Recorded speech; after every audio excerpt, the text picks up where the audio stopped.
My dear brothers and sisters, when I was very small, I used to think like this.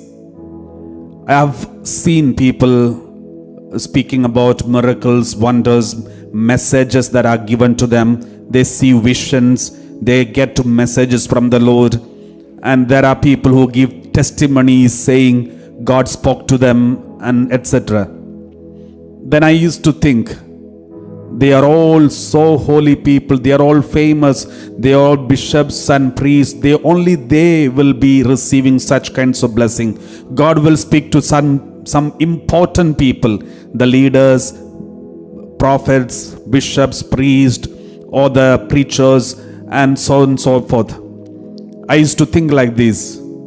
But when I read the Bible passages from the beginning, from the Old Testament and continuously to the New Testament, I've noticed something.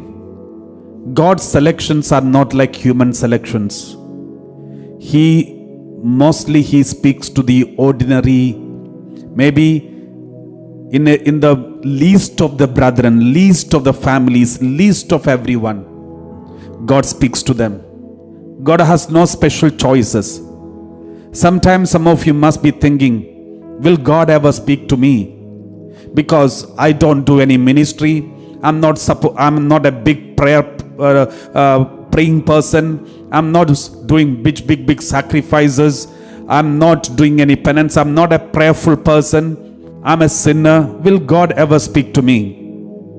My dear brothers and sisters, the answer is God will speak to you. God will speak to you. God has His own choices.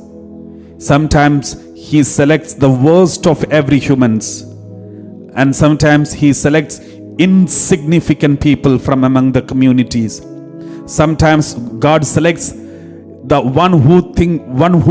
about whom we think useless. So God chooses the so-called wrong people as per human understanding. Therefore, don't write off yourself, because God can choose any one of you. God will speak to you. In fact, God is already speaking to you.